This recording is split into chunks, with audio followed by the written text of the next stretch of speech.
하나님 말씀 신약 고린도전서 15장 20절 말씀 봅니다. 신약 282면입니다.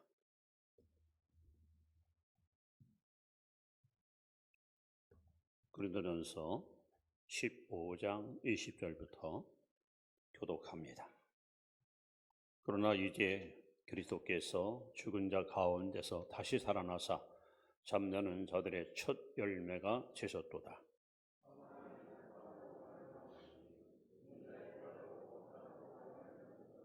아담 안에서 모든 사람이 죽은 것 같이 그리스도 안에서 모든 사람이 삶을 얻으리라.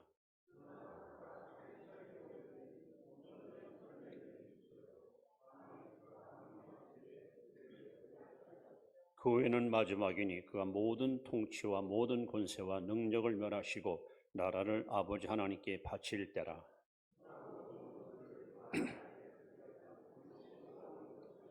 같이 봅니다. 맨 나중에 멸망받을 원수는 사망이니라. 아멘. 자, 옆에 분에게 우리 부활신앙으로 날마다 승리하시 바랍니다. 해마다 부활절 되면 어릴 때 들었던 옛날 이야기가 항상 기억이 납니다. 옛날 어느 산촌에 한 100가구 되는 조용한 마을, 행복한 마을에 오늘 갑자기 불행한 일이 일어납니다. 동네 여인네들이 우물가에 와서 얘기 들었어요? 무슨 얘기? 어제 아무개 누구네 소가 죽었대. 어느 누구네 집 돼지가 없어졌대.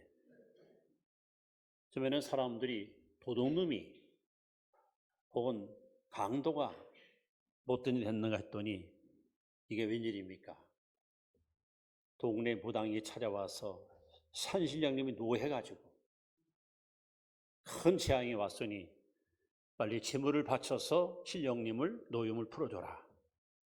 그래서 촌자님이 마을 사람들을 다 모아놓고 마을 회의를 했습니다. 그래서 해마다 날짜를 잡아놓고 1년에 한 명씩 마을에 있는 거의 거론하지 않은 처녀 한 명씩을 제물로 삼아서 상신령이 사는 산 밑 굴호기에다가 가마에 싣다가 제물을 놔두면 그 해에는 아무런 재앙이 없이 한 해를 무탈하게 지냅니다. 그래서 마을 사람들은 해마다 이번에는 누가 뽑힐까? 누구의 딸이 제물이 되나? 그냥 노심초사하면서 전전긍긍하는데 어느 해인가는 일찍이 어머니가 세상을 떠나고 아버지가 그 딸을 품에 안고 젖동량을 하면서 키웠던 딸이 제비가 뽑혔습니다. 어쩔 수 없이 이 아가씨는 이제 제물이 될 수밖에 없는 상황입니다. 얼마나 여러분 마음이 아프고 얼마나 두려움이 앞서겠습니까? 며칠만 있으면 이제 하나밖에 없는 딸을 제물로 바칠 수밖에 없는 이 안타까운 사연 앞에 모두가 다 숙연해 있을 때에 마침 그 마을에 한 건장한 청년이 나타나서 마을 이야기를 듣고 나더니 이 할아버지 집을 찾아왔습니다. 어르신, 걱정하지 마십시오. 제가 따님을 대신해서 제물이 되겠습니다. 무슨 소리요? 당신 목숨은 귀하지 않소? 그러지 말고 어서 떠나시오. 여기다가 큰 재앙을 만날 거예요. 아닙니다. 제가 반드시 가서 그 괴물을 잡아오겠습니다. 그래서 이 청년이 여장을 하고 가마에 태워서 호랑이 굴 앞에다가 제물을 갖다 바치고 사람들이 도망갔습니다. 이제 마을 사람들은 하루 이틀 이 청년이 가서 죽었을까 살았을까? 우리가 제물을 잘못 바쳐가지고 산신이도 노해가지고 큰 재앙을 좀 어떡할까 막 모두 두려워하는데 딱 사흘 지르는 날 이 청년이 호랑이를 어깨에다 탁 거머쥐고 마을 앞에 탁 나타났습니다. 여러분, 여러분의 소를 잡아먹고 여러분의 가축을 해쳤던 이 호랑이를 제가 이렇게 때려잡았습니다. 이제는 이 땅에 재앙은 없습니다. 사람들은 막 박수를 치고 환영했고 그 호랑이를 바죽을 벗기고 고기를 삶아서 마을 잔치를 벌이고 그 아가씨와 이 청년이 결혼해서 아들 낳고 딸 낳고 행복히 살았다. 그런 이야기, 어릴 때 들은 이야기, 이 얘기를 생각할 때마다 야, 이거 꼭 예수님 부활 얘기 같다. 사람들이 전부 죽음 앞에 벌벌 떨고 있는데 이 청년이 가서 호랑이를 3일 만에 때려잡고 끌고 와서 그 재물을 갖다 오히려 백성에게 줬다는 이야기. 여러분, 이 이야기를 들으면서 여러분 어떤 생각을 하십니까? 바로 오늘은 인류의 최대의 원수인 사망 권세를 깨트리시고 우리 예수님께서 살아나신 가장 영광스러운 기독 최고의 명절인 부활절입니다. 다시 한번 우리 외칩시다. 예수님 부활하셨습니다. 나도 부활합니다. 오늘 고린도전서 15장은 부활장이거든요. 이 부활장을 여러분 앞에 소개하면서 특히 오늘 본문에 보시면 예수님은 잠자는 자, 즉 죽은 자의 첫 열매가 되었다. 첫 열매가 된 얘기는 다음 열매도 있다는 거죠. 예수님이 첫 열매로 살아났으니 예수님께 붙어있는 사람도 반드시 예수님처럼 부활할 줄도 믿습니다. 오늘 2025년 부활절 아침에 부활의 첫 열매라는 제목을 가지고 말씀을 증거하는데 제일 먼저 우리가 알아야 될 중요한 진리가 있습니다. 그것은 바로 로마서 5장 12절에 이렇게 기록되어 있습니다.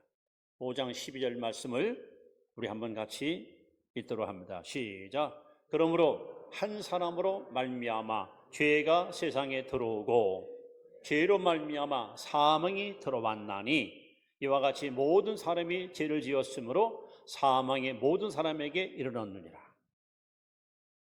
여기 기분 나쁜 단어가 두 개 나옵니다. 하나는 죄, 하나는 사망. 그런데 뭐라고 써 있습니까? 그러므로 한 사람, 누굴까요? 인류의 시조 아담입니다. 이 아담 때문에 이 세상에 죄가 왔습니다. 이 아담 때문에 이 땅에 사망이 왔습니다. 결국 여러분, 인생의 근본적인 문제가 뭘까요? 우리가 평생 짊어지고 가는 이 무거운 짐, 바로 죄의 짐, 죽음의 짐. 여러분, 지구촌 어디 가든지 어느 민족, 어느 백성이 든지 모든 사람들마다 다 문제를 안고 삽니다. 이 땅에 문제 없는 사람은 한 명도 없습니다. 가난한 사람이건 부한 사람이건 지식 있는 사람이건 무시한 사람이건 다 문제를 안고 삽니다.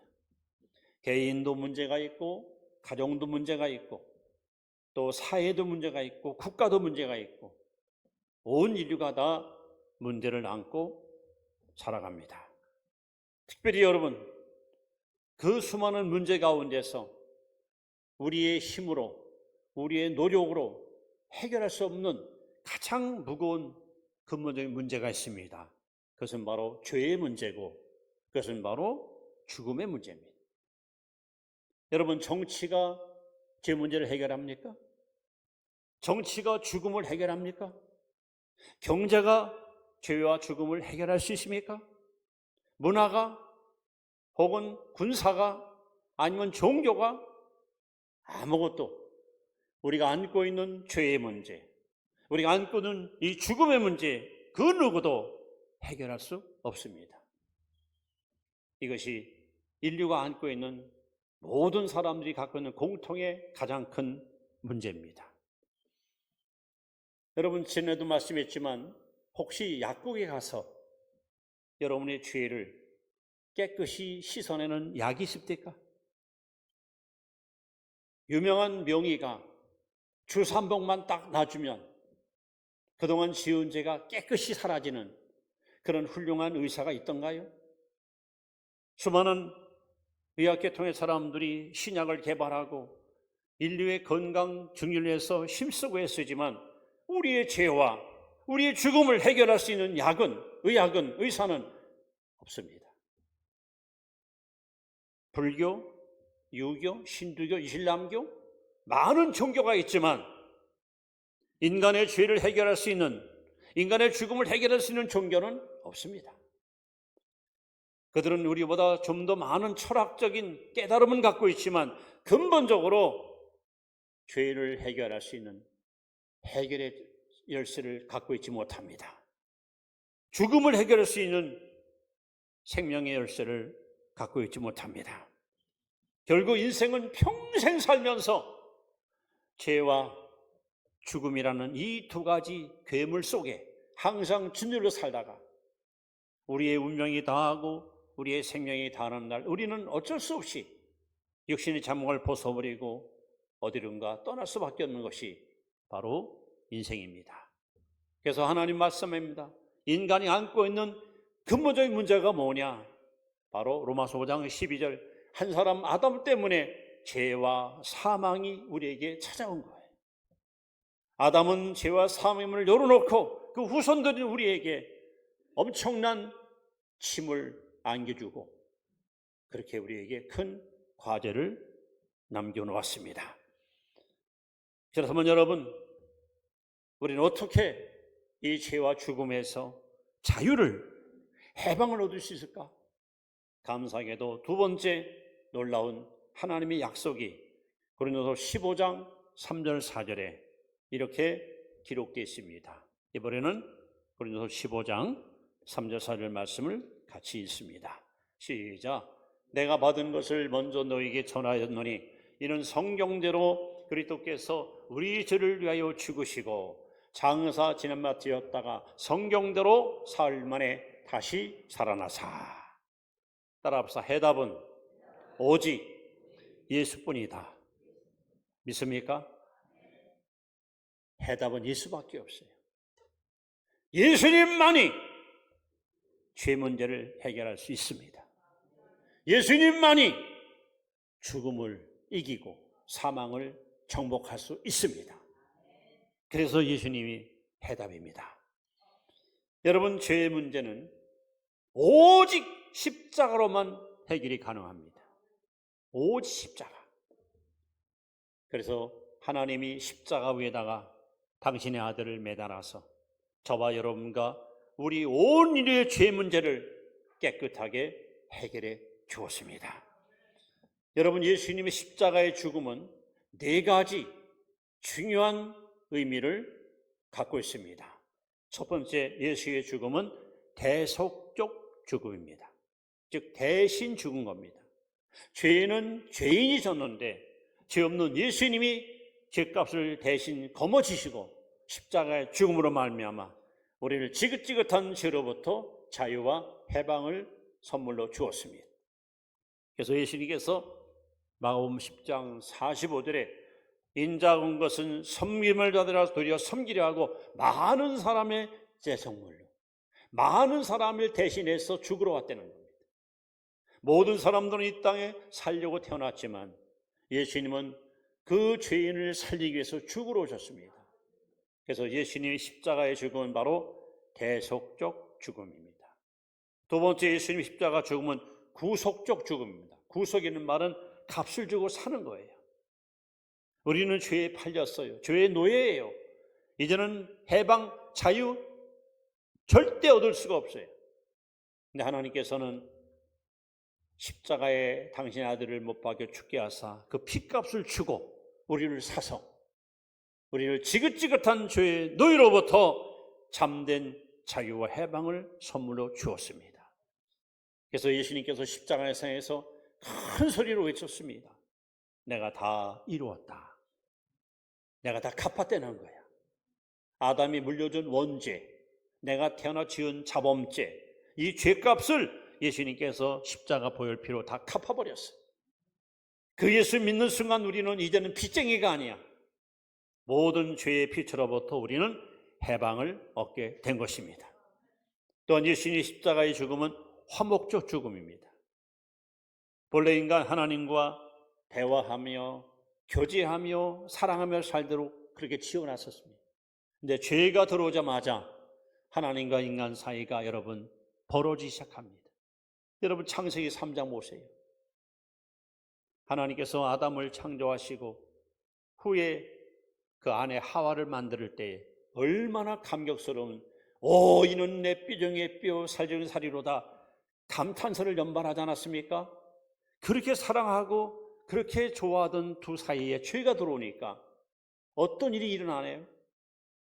아담아, 왜 선악과를 먹었느냐? 그럴 때 아담이 하나님, 제가 주인입니다. 용서하세요. 이러면 얼마나 좋아요. 하나님이 주셔서 이 여작물을 먹었어요. 책임을 아내에게다가 전가시킵니다. 하와야, 너는 왜 먹었느냐? 뱀이 먹어서 먹었어요. 보세요. 죄가 들어오니까 부부가 원수가 돼버려요. 부부가 서로 앙숙이 돼버립니다. 이 죄는 하나님과 우리 사이를 갖다가 갈라놓고 사람과 사람 사이 갖다가 갈라놓고 죄는 결국 이 우주가 죄 때문에 저주를 받게 돼요. 여러분, 죄는 이렇게 끔찍하게 인류를 파멸시키는 우리의 최대, 우리의 적이고 우리의 원수입니다. 그런데 예수님 십자가상에서 하나님과 나와 이웃사람을 갖다 화목시키기 위해서 화목제물로 죽으셨습니다. 뿐만 아니라 예수님의 십자가의 죽음은 하나님의 공의를 만족시킨 죽음입니다. 여러분 구약 성경 보세요. 노아 시대 때 홍수를 심판했죠. 소돔 고모라 때 유황불로 심판했죠. 그리고 바벨론, 메데, 페르시아, 헬라, 로마 강대한 나라들이 하나님을 대적하다가 다 멸망당했죠. 하나님은 개인이건 가정이건 하나님을 거스리고 불순종하는 자마다 여지없이 심판을 집행하셨습니다.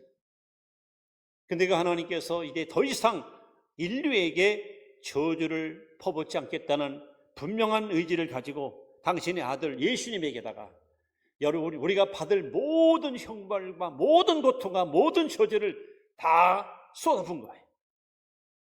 예수님께서 얼마나 여러분 힘들고 얼마나 절박했으면 하나님 왜 나를 버리십니까 하고 여러분 통곡하며 부르짖지 않습니까? 그렇습니다. 갈라디아 3장 13절에 그리스도께서 우리를 위하여 저주를 받은 바 되사, 보세요. 성경은 분명히 말합니다. 그리스도께서 우리를 위하여 저주받은 거예요.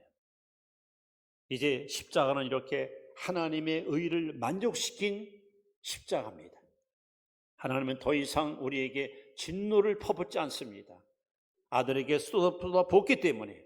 그래서 여러분 이 십자가만이 죄 문제를 해결하는 유일한 해결의 열쇠인지를 다시 한번 믿으시기 바랍니다. 그래서 사도 바울은 갈라디아 6장 14절에 내게는 오직 예수 그리스도의 십자가 외에 전할 것이 없다 하고 평생 십자가를 자랑했습니다. 십자가는 인류의 죄값을 깨끗이 눈처럼 양처럼 씻는 능력이 있습니다. 십자가만이 인류가 안고 있는 가장 힘들고 어려운 우리의 숙제거리, 죄 문제를 해결한 유일한 해결책입니다. 바로 그뿐입니까? 오늘 성령으로 예수님은 죽은 지 사흘 만에 부활하셨습니다. 다시 말하면 죽음의 문제를 주님께서 깨끗이 청산하셨습니다. 여러분 성경 읽어보세요. 예수님 이 땅에 오셔서 장례식을 차려주겠습니까? 장례식? 장례인 따라가면서 아이고 하고 여러분 호곡하는 걸 들어보셨습니까?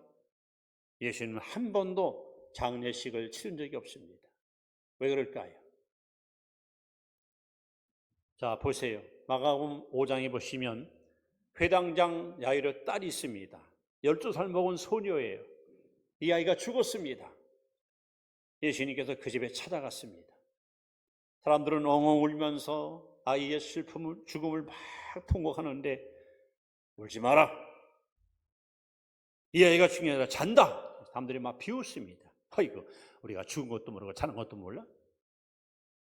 예수님께서 제자들을 데리고 방에 들어가서 죽어 있는 아이를 향해서 딱 한마디 달리다고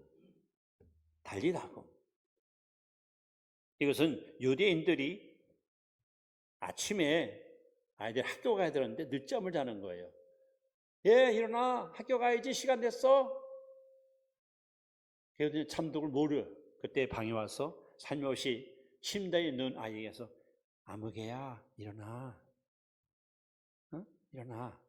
달리다가 보면 소녀 일어나라 하는 말이에요. 그 한마디에 12살 먹은 주아이가 살아납니다.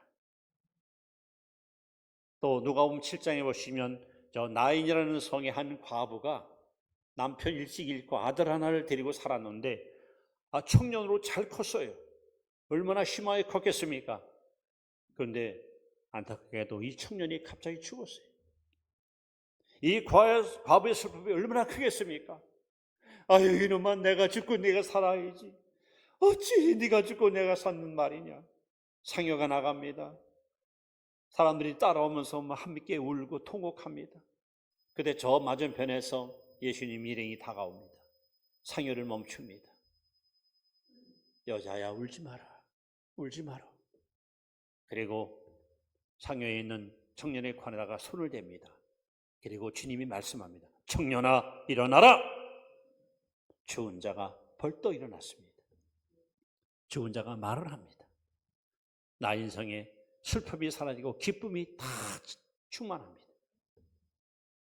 요한복음 11장에는 이번에는 나사로가 죽었습니다.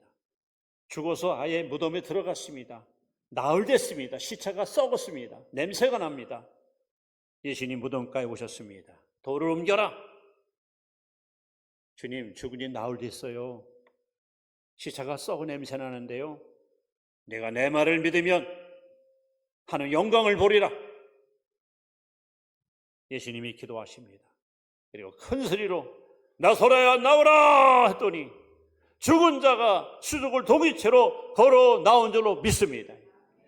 이게 예수님께서는 아이도 살리고 청년도 살리고 나이 먹은 나도 살렸습니다. 예수님만이 우리에게 새 생명을 줄 수 있습니다. 이 사망을 이기신 이 예수님만이 여러분 우리의 진정한 구원자 되십니다. 여러분 석가가 죽음을 이겼나요? 공자가 죽음을 깨트렸나요? 이 땅에 어느 누구도 죽음 앞에 굴복 당하지 않는 자가 없어요. 다 무릎 꿇었어요. 기독교는 무덤이 없습니다.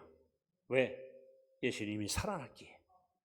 그래서 오늘 성경은 말합니다. 예수께서 성경대로 십자가에 죽으셨고 성경대로 죽은 지 사흘 만에 살아나셨다. 바로 예수님은 십자가를 통해서 인류의 근본적인 문제, 죄 문제를 깨끗이 해결해 주었고 예수께서는 무덤을 깨뜨리고 살아남으로 말미암아 인류의 절망적인 최대의 원수인 사망 권세를 깨뜨리시고 우리에게 부활의 소망을 선물로 안겨주었습니다. 이렇게 인생의 근본적인 문제는 바로 죄의 문제고 죽음의 문제입니다. 이 문제를 해결할 바는 오직 누구라고요? 예수님밖에 없습니다. 자, 그렇다면 세 번째, 우리가 영원히 사는 길이 뭘까요? 이번엔 로마서 10장 9절 10절 말씀을 같이 한번 봅니다. 시작. 내가 만일 내 입으로 예수를 주로 시인하며 또 하나님께서 그를 죽은 자 가운데서 살리신 것을 내 마음에 믿으면 구원을 받으리니 사람이 마음으로 믿어 의에 입으로 시인하여 구원에 이르느니라. 이제 우리가 할 일이 뭘까? 영원히 사는 길이 뭘까? 여러분 입으로 예수를 구주로 시인하십시오. 따라합시다. 예수는 나의 생명이십니다. 예수는 나의 소망이십니다. 예수는 나의 구주십니다. 예수는 나의 왕이십니다. 여러분 입으로 예수 그리스도를 구주로 인정할 때, 시인할 때 사람의 마음으로 믿어 의에 이르고 입으로 시인하여 구원에 이르십니다. 예수님께서 말씀합니다. 내가 곧 길이요 진리요 생명이니 나로 말미암지 않고는 아버지께로 올 자가 없느니라. 베드로도 말합니다. 천하 인간에 우리를 구원할 이름을 주신 적이 없습니다. 우리를 구원할 유일한 이름은 주 예수 그리스도밖에 없습니다. 예수님께서 오늘도 말씀합니다. 요한복음 5장 24절에 내가 진실로 진실로 너에게 이르노니 내 말을 듣고 또 나 보내신 이를 믿는 자는 영생을 얻었고 심판에 이르지 아니하나니 사망에서 생명으로 옮겼느니라. 여러분, 예수 믿으면 영생 얻습니다. 심판받지 않습니다. 사망에서 생명으로, 지옥에서 천국으로 우리는 옮김받습니다. 그리고 예수님은 또 말씀합니다. 내가 너에게 영생을 주노니 영원히 멸망치 아니할 것이요. 이제 부활절을 맞이해서 이 부활절이 왜 필요한가? 이 기독교 시대 명절이 왜 필요할까? 만약에 죄가 이 땅에 없었다면, 만약에 죽음 없었다면 부활절이 필요 없잖아요. 지난 아담 때부터 오늘까지 그 6,000년 동안 모든 인류가, 앞서간 조상, 우리들, 앞으로 태어날 우리 후손들도 모두가 다 죄와 죽음 때문에 모두가 다 여러분 이 땅에서 아둥바둥 살다가 인생 종치는 거 아닙니까? 감사하게도 오늘 예수님께서 십자가로 죄 문제를 해결해 주시고 부활함으로 사망 것을 깨뜨려 주었으니, 그래서 그 예수를 여러분이 영접하고 구주로 시인하고 우리가 인정할 때 우리는 죄와 사망으로부터 완전히 벗어나서 영생의 복을 받게 되었으니 여러분 하나님께 감사하시기 바랍니다.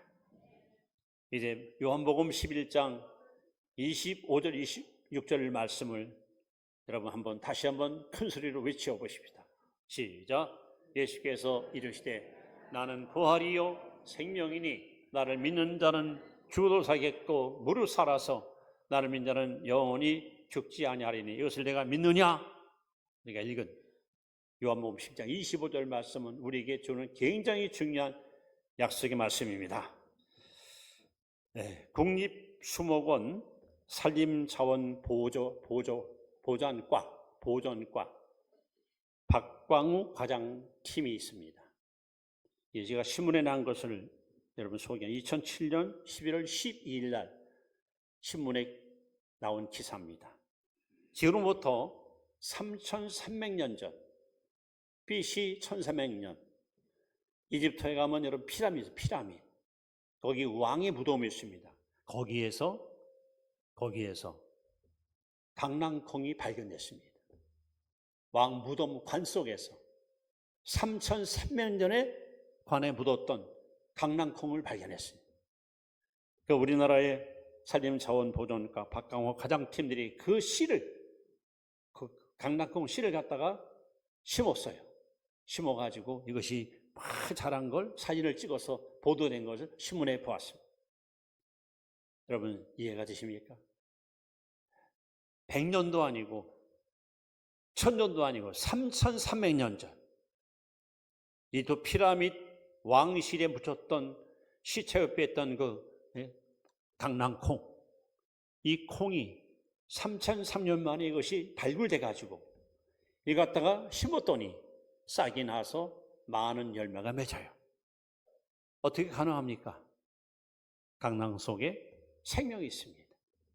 만약에 여러분 다이아몬드나 혹은 금이나 은을 땅에 묻으면 열매가 있습니까? 없습니다. 왜요? 생명이 없으니까. 그러나 강낭콩은 생명이 있어요. 심으면 또 나오고 심으면 또 나오고. 오늘 성경은 말합니다. 예수님은 부활의 첫 열매입니다. 왜 첫 열매를 강조할까요? 둘째 열매도 있고 셋째 있다는 거예요.